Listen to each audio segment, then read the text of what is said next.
दोस्तों, अगर आपके पास 50,000 रुपए के आसपास एक बड़ा अमाउंट है और आप चाहते हैं कि इस अमाउंट को सही एसबीआई म्यूचुअल फंड में इन्वेस्ट करके 1 साल, 5 साल या 15 साल में मतलब लॉन्ग टर्म के लिए इन्वेस्ट कर 1 करोड़ रुपए के आसपास एक बहुत बड़ा फंड बनाएं, तो यह वीडियो आपके लिए है। दोस्तों, मार्केट के उतार चढ़ाव की वजह से हमारे अंदर एक डर पैदा होता है कि हम हमारे पैसे को खो देंगे। ऐसे में कौन सा एसबीआई लमसम प्लान में इन्वेस्ट करना हमारे लिए सही रहेगा, यह डिसीजन लेना मुश्किल हो जाता है। इस वीडियो में हम आपको वह सारी जानकारी देंगे जो आपको सही डिसीजन लेके सही फंड चुनने में मदद करेगा।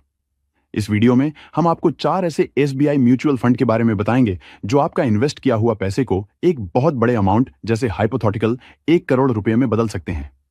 मगर आपकी रिस्क लेने की क्षमता के आधार पर ही चुनें कि कौन सा फंड आपके लिए सबसे सही रहेगा। इन चारों में से कोई भी एक फंड आपके लिए जरूर फायदेमंद साबित हो सकता है।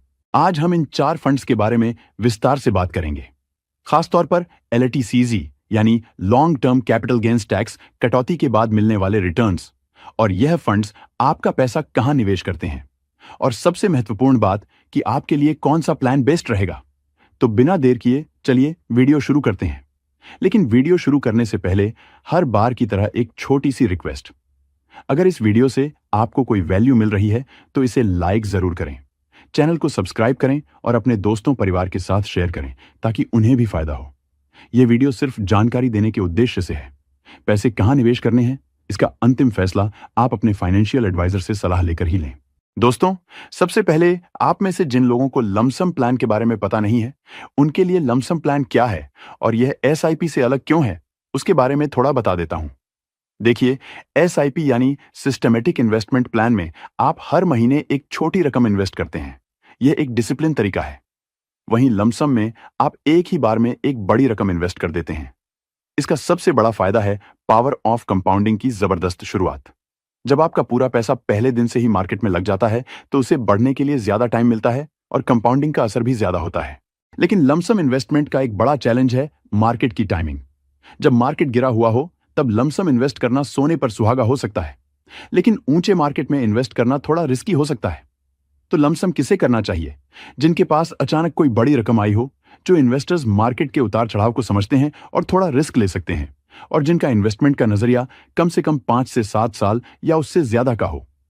अभी सोच के बताइए, क्या आप लमसम इन्वेस्टर हैं? अगर हैं तो कमेंट में जरूर यस टाइप कीजिए, जिससे मुझे पता चले कि लमसम इन्वेस्टमेंट में आप बहुत ही इंटरेस्टेड हो। तो सबसे पहले जिस फंड के बारे में बात करेंगे वो है एसबीआई लार्ज कैप फंड। यह फंड लो रिस्क लेने वालों के लिए बना हुआ है। जैसा नाम से ही पता चल रहा है, यह एक लार्ज कैप फंड है। मतलब यह आपका पैसा देश की 100 सबसे बड़ी और सबसे मजबूत कंपनियों में लगाता है। ये वो कंपनीज हैं जो सालों से मार्केट में टिकी हुई हैं और लीडर्स हैं। अगर आप एक ऐसे इन्वेस्टर हैं जो स्टेबिलिटी चाहते हैं और ज्यादा रिस्क नहीं लेना चाहते, तो यह फंड आपके लिए एक बेहतरीन ऑप्शन है। लार्ज कैप कंपनीज मार्केट के उतार चढ़ाव में छोटी कंपनीज के मुकाबले ज्यादा स्टेबल रहती हैं। इसका फंड साइज काफी बड़ा है। इसका एयूएम यानी एसेट्स अंडर मैनेजमेंट 55,879 करोड़ है, जो इस पर इन्वेस्टर्स का भरोसा दिखाता है। पिछले 5 सालों में इस फंड ने लगभग 16.25% का सालाना रिटर्न दिया है। यह फंड जब से लॉन्च हुआ तब से लेकर आज तक लगभग 18 साल में 15.30% का सीएजीआर यानी सालाना रिटर्न दिया है। इसके टॉप होल्डिंग्स में एचडीएफसी बैंक, आईसीआईसीआई बैंक और एलएनटी, इन्फोसिस जैसे दिग्गज नाम शामिल हैं। तो अगर आप सेफ्टी के साथ एक अच्छी ग्रोथ चाहते हैं तो एसबीआई लार्ज कैप फंड आपके लमसम अमाउंट के लिए एक सॉलिड चॉइस है। चलिए अब देखते हैं पावर ऑफ कंपाउंडिंग का कमाल। अगर आपने इस फंड में 50,000 रुपए का लमसम इन्वेस्ट किया होता तो 15.30% के हिस्टोरिकल एनुअल रिटर्न के हिसाब से आपकी इन्वेस्टमेंट की वैल्यू हो सकती थी 10 साल में लगभग 2,07,617 रुपए, 20 साल में लगभग 8,62,097 रुपए, 25 साल में लगभग 17,56,721 रुपए। 1,25,000 रुपए के ऊपर जब आपका फंड का वैल्यू होता है, तब आपको फंड विड्रॉल करते समय एलटीसीजी यानी long term capital gains tax देना पड़ता है, जो 12.5% है। 25 साल बाद आपका 50,000 रुपए का इन्वेस्टमेंट का कुल वैल्यू टैक्स के बाद लगभग हाइपोथेटिकल 15,43,381 रुपए होगा। लेकिन हाँ, एक बात ध्यान में रखना जरूरी है, जो रिटर्न आप यहां देख रहे हैं वह पक्के नहीं है। मार्केट ऊपर नीचे होता रहता है, इसलिए रिटर्न कभी ज्यादा हो सकते हैं और कभी कम भी। आपको लग रहा होगा कि 15 लाख 25 साल में तो बहुत ही कम है। हाँ, सही बोला आपने। इसीलिए वीडियो अंत तक देखिए, आपकी ख्वाहिश पूरी हो जाएगी। फंड नंबर 2 है एसबीआई कॉन्ट्रा फंड। यह उन इन्वेस्टर्स के लिए है जो मार्केट से हटकर सोच सकते हैं। कॉन्ट्रा का मतलब है विपरीत। यह फंड अच्छी कंपनीज के शेयर्स को कम दाम पर खरीदता है जो किसी वजह से टेम्परेरी तौर पर मार्केट की नजरों में नहीं है या अंडरवैल्यूड है। 2026 के लिए एक स्मार्ट चॉइस क्यों है? जब पूरा मार्केट कुछ खास स्टॉक्स के पीछे भाग रहा होता है, तब यह फंड छुपे हुए हीरो को तलाशता है। जब मार्केट उन अंडरवैल्यूड स्टॉक्स की असली कीमत पहचानता है, तो इस फंड के रिटर्न जबरदस्त होते हैं। इसके नंबर्स भी काफी इंप्रेसिव हैं। इसका फंड साइज यानी एयूएम लगभग 49,967 करोड़ का है। एसबीआई कॉन्ट्रा फंड ने पिछले 5 साल में लगभग 23.54% का शानदार सीएजीआर रिटर्न दिया है। अगर आप एक पेशेंस इन्वेस्टर हैं और मार्केट के सेंटिमेंट के ठीक होने का वेट कर सकते हैं, तो एसबीआई कॉन्ट्रा फंड आपके लमसम पोर्टफोलियो के लिए सही रहेगा। चलिए अब देखते हैं इस स्ट्रेटजी का रिजल्ट। अगर आपने इस फंड में 50,000 रुपए का लमसम इन्वेस्ट किया होता, तो 16.5% के हिस्टोरिकल एनुअल रिटर्न के हिसाब से आपकी इन्वेस्टमेंट की वैल्यू हो सकती थी। 10 साल में लगभग 2,30,266 रुपए, 20 साल में लगभग 10,60,446 रुपए, 25 साल में लगभग 22,75,716 रुपए। एलटीसीजी कटने के बाद आपको मिल सकता था लगभग हाइपोथेटिकल 20,13,126 रुपए। याद रखो, जो रिटर्न दिख रहे हैं वो फिक्स नहीं है। मार्केट का मूड बदलता रहता है, कभी मजेदार गेन मिलेंगे तो कभी थोड़ा कम। तीसरा लमसम इन्वेस्टमेंट के लिए बेस्ट फंड है एसबीआई मिड कैप फंड। अब बात करते हैं उन इन्वेस्टर्स की जो थोड़ी ज्यादा ग्रोथ के लिए थोड़ा ज्यादा रिस्क ले सकते हैं। उनके लिए एसबीआई मिड सी फंड बेस्ट रहेगा। यह फंड मिड कैप कंपनीज में इन्वेस्ट करता है, यानी वह कंपनीज जो लार्ज कैप बनने की राह पर हैं और जिनमें ग्रोथ का जबरदस्त पोटेंशियल होता है। 2026 के लिए क्यों है यह खास? मिड कैप फंड्स में लार्ज कैप से ज्यादा ग्रोथ की क्षमता होती है। एसबीआई मिड कैप फंड ने लगातार अपने बेंचमार्क को बीट किया है और 2026 में भी इसके अच्छे परफॉर्मेंस की उम्मीद है। इसका फंड साइज यानी एयूएम लगभग 22,010 करोड़ रुपए का है। इस फंड का 5 साल का सालाना रिटर्न लगभग 27.15% के बीच रहा है।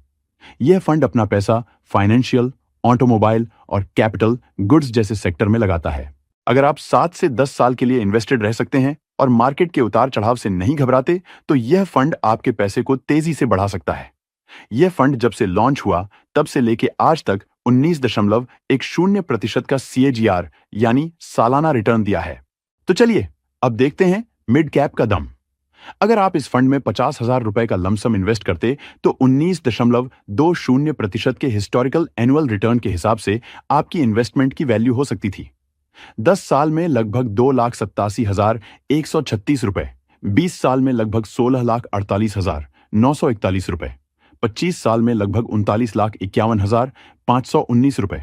12.5% एलटीसीजी टैक्स कटने के बाद आपको मिलेगा लगभग हाइपोथेटिकल 34,79,454 रुपए। दिखाए गए रिटर्न बस हिस्ट्री के हैं। मार्केट कभी ऊपर जाता है, कभी नीचे, तो आगे रिटर्न बदल सकते हैं, कभी उम्मीद से ज्यादा और कभी थोड़ा कम। और अब आपकी ख्वाहिश पूरी करने वाला फंड। फंड नंबर 4 एक ऐसा फंड है जिसमें रिस्क भी हाई है, रिटर्न भी बहुत ज्यादा है।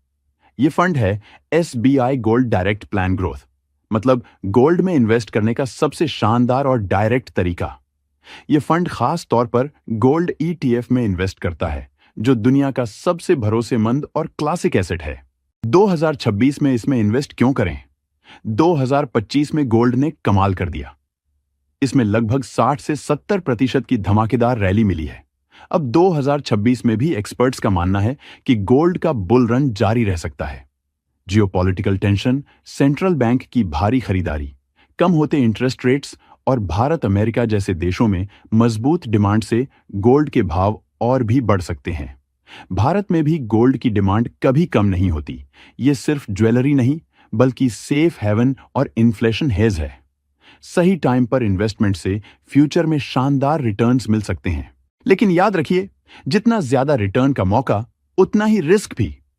गोल्ड में उतार चढ़ाव तेज होते हैं। ये शॉर्ट टर्म के लिए नहीं, बल्कि लॉन्ग टर्म 5 से 10 साल के लिए बेस्ट है। इसका फंड साइज यानी AUM लगभग 35,240 करोड़ रुपए का है। पिछले एक साल में 77% के रिटर्न्स, 3 साल में 34% CAGR रिटर्न्स और 5 साल में 22% के औसतन रिटर्न दिए हैं। इस फंड में तभी लमसम इन्वेस्ट करें जब आपका इन्वेस्टमेंट होराइजन 5 से 10 साल से भी ज्यादा हो और आप शॉर्ट टर्म में होने वाले नुकसान को झेलने की हिम्मत रखते हो।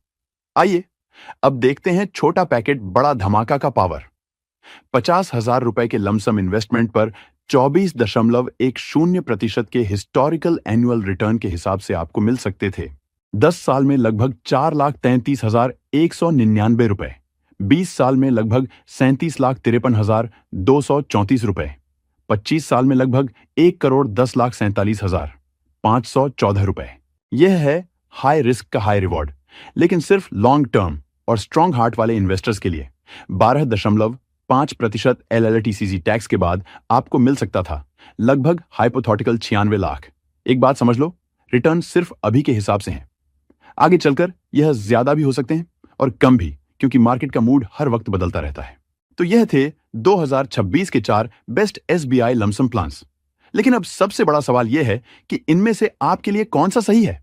इसका जवाब 3 चीजों पर डिपेंड करता है: आपका गोल, आपका टाइम होराइजन और आपका रिस्क प्रोफाइल। अगर आप कम जोखिम चाहते हैं तो 5 से 7 साल के लिए SBI लार्ज कैप फंड चुनें। अगर आप थोड़ा जोखिम ले सकते हैं तो 7 से 10 साल के लिए SBI कॉन्ट्रा फंड अच्छा हो सकता है। मीडियम रिस्क लेने वालों के लिए 7 से 10 साल का SBI मिड कैप फंड सही रह सकता है। और अगर आप हाई रिस्क लेने को तैयार हैं तो 5 साल से ज्यादा के लिए SBI गोल्ड फंड काफी पॉपुलर है। हमेशा अपने पोर्टफोलियो को डाइवर्सिफाई करें। आप चाहे तो अपनी लमसम अमाउंट को इन चारों फंड्स में डिवाइड भी कर सकते हैं। एग्जाम्पल के तौर पर आप 20% लार्ज कैप में डालिए, 20% कॉन्ट्रा में डालिए, 20% मिड कैप में डालिए और 40% गोल्ड फंड में डालिए। तो दोस्तों, आज हमने SBI के पॉपुलर लमसम प्लान्स को डिटेल में समझा। हमने देखा कि कैसे अलग अलग फंड्स अलग अलग रिस्क और रिटर्न पोटेंशियल के साथ आते हैं। याद रखिए, म्यूचुअल फंड में निवेश बाजार के जोखिमों के अधीन है। किसी भी फंड में निवेश करने से पहले खुद अपनी रिसर्च जरूर करें या किसी सर्टिफाइड फाइनेंशियल एडवाइजर से सलाह लें। यह वीडियो केवल शैक्षिक उद्देश्यों के लिए है। आपको इन चारों में से कौन सा फंड सबसे इंटरेस्टिंग लगा, या आप 2025 में किस SBI फंड में लमसम इन्वेस्ट करने की प्लानिंग कर रहे हैं? नीचे कमेंट्स में हमें जरूर बताइए। अगर यह वीडियो आपको इन्फॉर्मेटिव लगा हो तो इसे एक लाइक करना ना भूलें। अपने दोस्तों एंड फैमिली के साथ शेयर करें और चैनल को सब्सक्राइब करें ताकि आप ऐसा कोई भी महत्वपूर्ण अपडेट मिस ना करें। इस वीडियो में बताए गए सारे आंकड़े और कैलकुलेशंस केवल हाइपोथेटिकल एग्जांपल्स और हिस्टोरिकल डाटा पर आधारित हैं। ये किसी भी तरह से फ्यूचर रिटर्न्स की गारंटी नहीं देते। म्यूचुअल फंड निवेश बाजार के जोखिमों के अधीन है। किसी भी निवेश का फैसला करने से पहले अपनी खुद की रिसर्च करें या किसी सर्टिफाइड फाइनेंशियल एडवाइजर से सलाह लें। यह वीडियो केवल एजुकेशनल पर्पस के लिए है।